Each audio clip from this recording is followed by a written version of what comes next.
up HITC Sport. Alright, if Mauricio Pochettino sees Ed Woodward's number flash up on his phone, oh, then he's well within his rights to treat that call as if it's some vendor from Saudi Arabia trying to scam him out of his granny's will. Honestly, if Pochettino flushed his phone down the toilet, nobody could really blame the man. There is nothing quite like one of the most powerful, wealthiest, illustrious clubs in Europe when they've been slapped in the face with the pang of desperation. It's terrifying. Price up, it's like a multi-millionaire like Michael Bublé juggling a divorce and crippling self-esteem to the point where he spends this Christmas paying a homeless person to come and watch Love Actually with him on the couch. Yeah, that's how you get your living room smelling like a mixture of armpit sweat and sour milk. Spooning someone covered in stale Cheerios with toenails longer than my knob. Right now, Manchester United are desperate. They've got the glittering squad of superstars, but nobody wants to manage them. Oh, give it to Carrick, end of the season. I'm sorry, has anyone ever heard that man speak? A Manchester United manager should have charisma and aura, but has anyone ever heard him speak? He sounds about as passionate as Postman Pat. And I'm sorry, giving the role to a Newcastle lad with a sidekick called McKenna. I'm sorry, since when did Manchester United turn into the True Geordie podcast? When Pochettino was at Tottenham, he carried this club to the Champions League final. When Michael Carrick was there, his Champions League push wound up with him spending 7 hours crying on the toilet with chunks of lasagna flushing through his body like it was a spicy bubonic plague. Lads, it's Tottenham. Pochettino is the club's outstanding #1 choice, and in a desperate rush to get him, they're probably going to do some very weird things. Christ, once PSG reject their advances, they'll probably get so desperate they'll probably resort to Ed Woodward trying to add Pochettino's son on Facebook and begging him to tell his daddy over a bowl of morning scrambled eggs that the club want to offer him a fat lump of cash. I mean, maybe send his wife a bunch of roses in the post. By the end of the season, they'll be so out of ideas that poor old Ed will probably wind up sending Pochettino a WhatsApp of him eating strawberries in the bath. But Manchester United could have appointed Mauricio Pochettino 3 years ago once Jose Mourinho was ungratefully stuffed in a rubbish bin despite losing just 2 league games at Old Trafford in the entire calendar year of 2018. Tottenham were quoting Man United a world record compensation package of £34 million to get Poch out of his job. And Man United turned their nose up at that? I'm sorry, you spent more than that on Donny van de Beek. And what does he do for a living? Make cookies in the canteen? Why are clubs so reluctant to pay big compensation fees for managers? Pochettino single-handedly transformed a Tim Sherwood-shaped mess, and yet Tottenham quoted 4 times more for Harry Kane. Just pay it!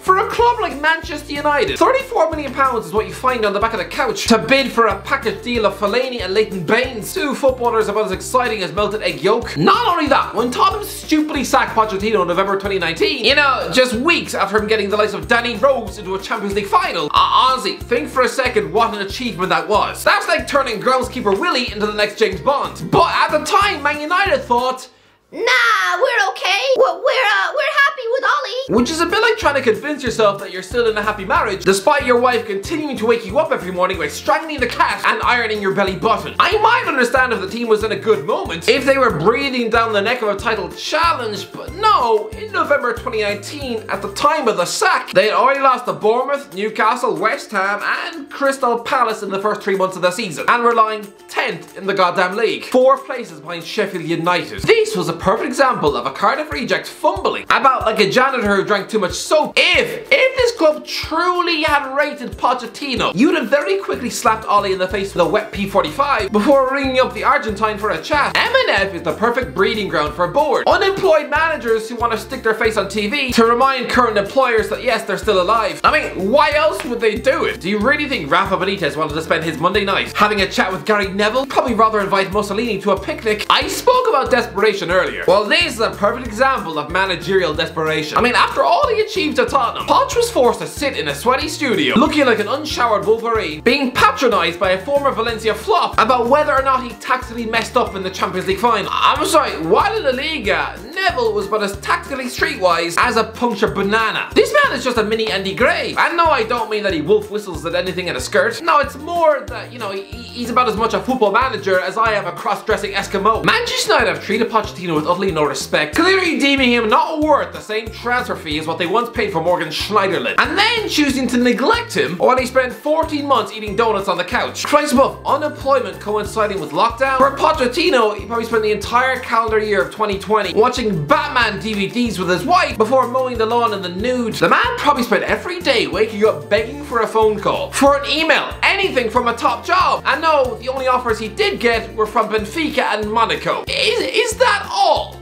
For a Champions League finalists. I mean, that's probably like a seasoned actor like Johnny Depp being offered a role in a children's Christmas play. Charisma, what a sight. A bunch of eager 7-year-olds huddled around a hungover Willy Wonka half asleep in the manger. And now, Man United want to stiff around him whilst he's already in a relationship with PSG. Is this some sort of sick rom-com starring Hugh Grant? No, just no. This should be too late. You've missed your chance, okay? This isn't Monster-in-Law. I mean, I've never actually seen that film. I'd rather eat shards of broken glass. But it looks like a will they, won't they Hollywood mess. This is the Friends finale. When after 10 years of availability, Ross finally realizes that he wants Rachel while she's sitting on a flight to Paris. Well, guess what? Pochettino boarded that flight to Paris 10 months ago, and I don't remember Ed Woodward running through the airport. You let him go. It's over. It should be too damn late. Except, despite this, I think Pochettino should actually accept the Manchester United job. I know, what a twist. Yes, they've completely played their cards wrong with relation to the man,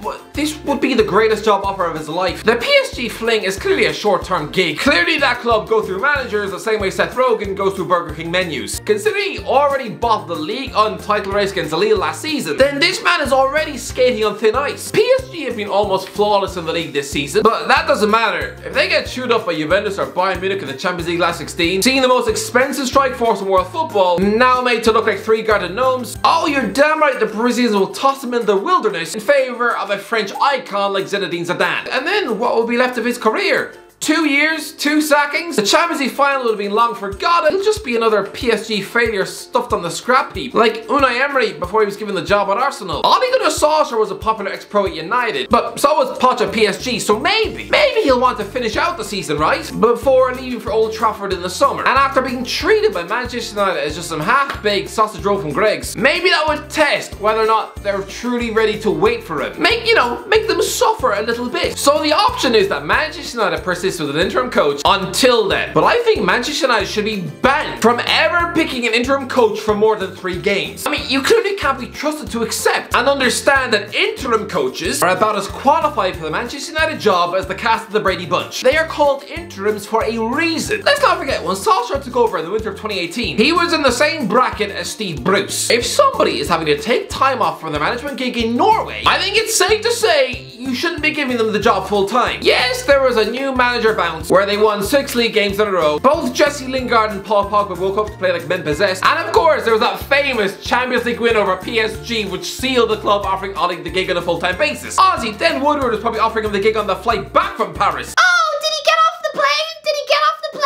Christ, there's a lot of Friends finale references in this. If Manchester United place Michael Carrick in charge until May, I mean, what happens if he does well? This Manchester United squad is definitely good enough to go on a run. I mean, it doesn't take a tactical genius to get Ronaldo scoring match-winning goals. I don't trust the likes of Ed Woodward to not fall in love with the romance of giving Carrick the full-time job. A guy who's played nearly 500 games for the club and won it all. But no, he's got the managerial experience of a digested biscuit. Steve Bruce, very keen to become Man United's interim manager and believes he can stabilise club after Newcastle's sacking.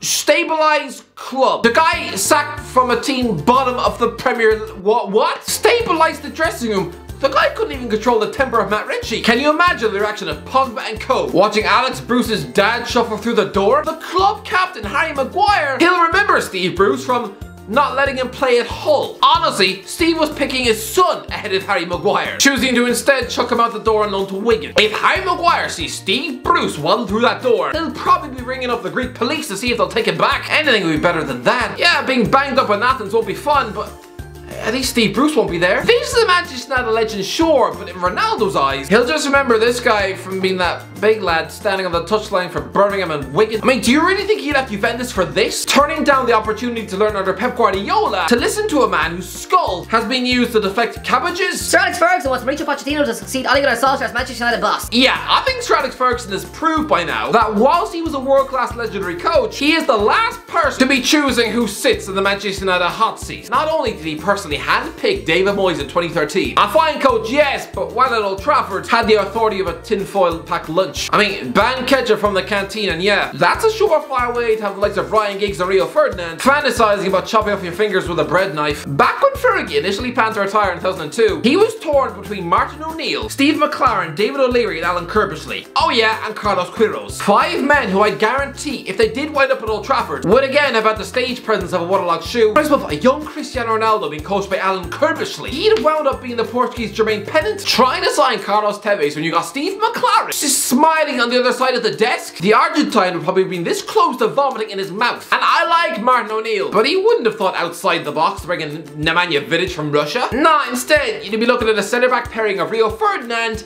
and Richard Dunn. During the Ferguson era, the big unanswerable question was always, who on earth is going to replace this king in the dugout? Honestly, it was more stressful than trying to find the next pope. This uncertainty dragged on for years. I mean, it was a bit like trying to find out the ending to Lost. Honestly, both questions would have melted your brain into butter. The answer was always out there. The perfect long-term fit, and David Moyes wasn't it. To me, this club should have moved heaven and earth to bring in Jose Mourinho from Real Madrid in 2013, but if you wanted a long-term stability fit for Man United, maybe the answer all along, even back then, was Mauricio Pochettino. I mean, even though back in 2013, the Premier League neutrals were all spitting blood because he just replaced the popular Nigel Adkins at Southampton. But still, had Man United taken a gamble back then and bought him out of his Southampton deal, you'd have probably had a much more smoother last 10 years. I'm gonna say it, on paper, this is Manchester United's best squad since 2009, and yet it's still the worst Manchester United team I've ever seen. I think that shows you how out of his depth a tactical managerial hobbit like Solskjaer actually was. But don't let these results trick you into thinking that this job is about as attractive as a burnt veggie pizza. No. The talent is there. And Christ above, with Pochettino at the club, why can't you, if he squeaks them into a Champions League place,